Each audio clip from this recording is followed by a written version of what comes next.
Now that you know what an intercepted arc looks like and how to identify it, we have to start figuring out how the measurements work.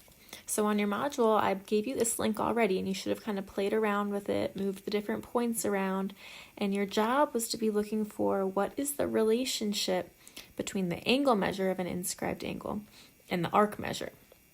So as I'm playing with this, I can see that they definitely relate to each other, because as one gets smaller, so does the other one. As one gets bigger, so does the other one.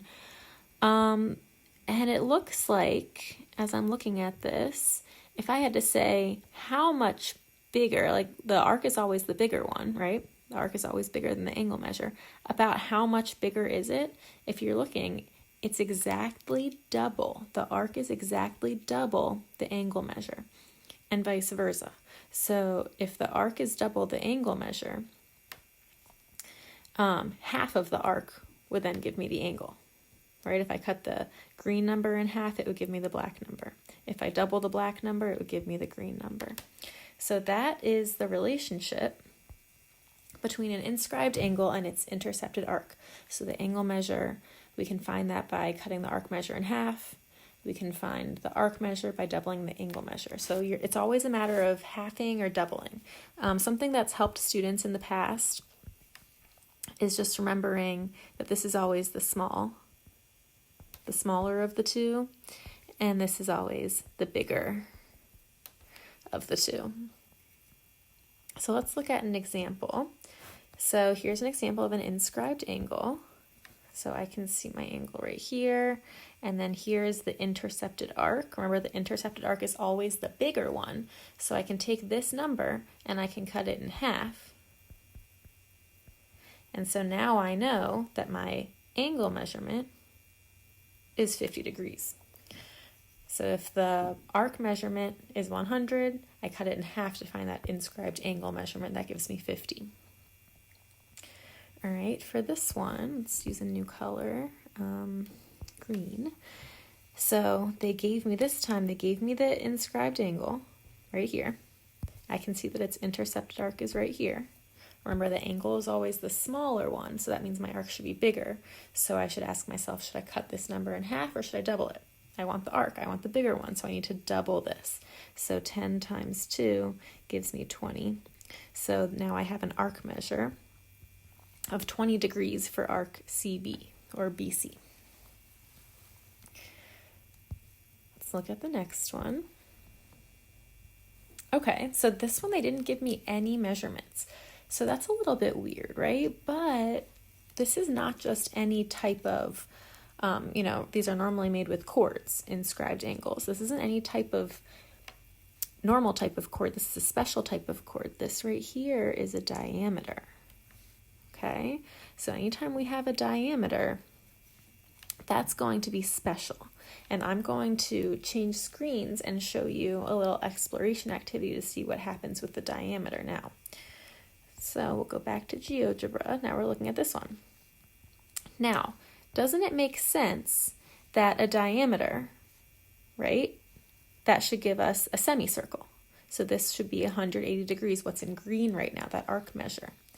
And then haven't we learned now that inscribed angles are half as big as the arc? So doesn't it make sense that no matter where I drag this, as long as it's opening up to a diameter, it's opening up to an arc that measures 180 degrees, half of 180 is always going to be 90. So any inscribed angle that opens up to a diameter, no matter where it is on the circle, that angle is always going to measure 90 degrees. So that's a special case. So let's look back here.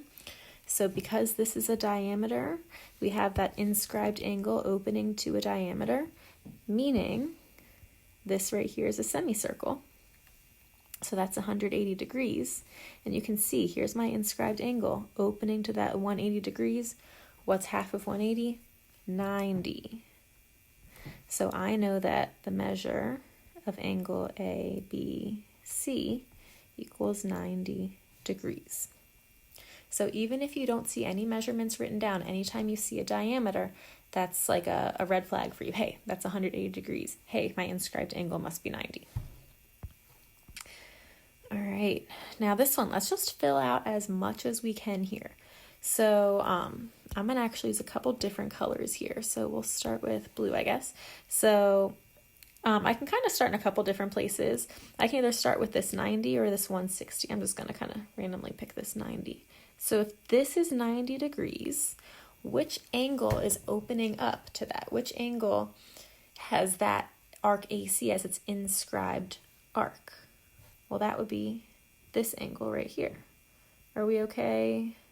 Or hopefully we're okay. I know you can't respond to me. Hopefully we're okay with why angle B or angle ABC has AC as its intercepted arc.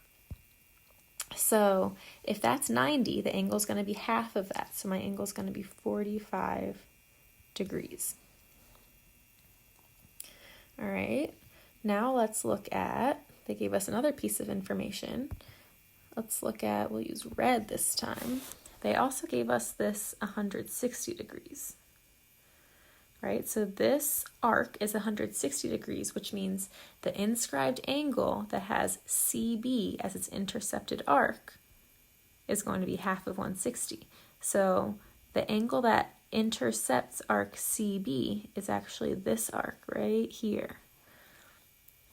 So I'm going to have to take my 160, I'm going to have to cut it in half, and that's going to give me 80 degrees.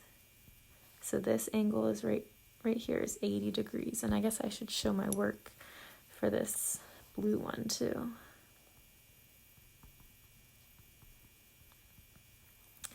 Now there's actually some more information I can fill out on here.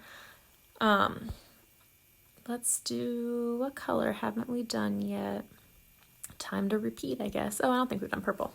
Okay, so there is some information we haven't filled out yet. We haven't filled out this angle measure, and we haven't filled out this arc measure either. Hopefully you can see how this arc measure is the intercepted arc for this angle. Hopefully you can see that. So if I can find one of those measurements, then I'll be able to find the other one. And how am I possibly going to do that? Well, I guess I really have two options here. I could look at the triangle on the inside, and I know all triangles add to 180, so I could just take 180 and subtract these two numbers, and whatever is left would be that angle measure. That's one option. The other option is I know that a whole circle is 360, so I could do 360 and subtract 160 and subtract 90 and see what's left. Either one of those ways, you'll get one of your two measurements, and from there you'll be able to find the other one that's missing. So let's do the 360 minus 160. It's going to give us 200, and then minus 90. That's going to give us 110. And then let me erase this. Okay. So now I know that this is 110. And I know that this intercepted arc AB, that goes with inscribed angle ACB or BCA. So I can take that 110, cut it in half, and that's going to give me that measurement of the inscribed angle. So that's going to tell me that angle ACB is 55 degrees. And I've actually completed this circle now. I found every single measurement on here that I can find. All right, one more. Okay, this one looks crazy at first. It's not so bad though. So let's start by color coding it. We're going to do the same thing here. We're going to solve for as much of this circle as we can. I think it's time to repeat colors. So we can start anywhere. For some reason, my eye just kind of went to this 45 right here.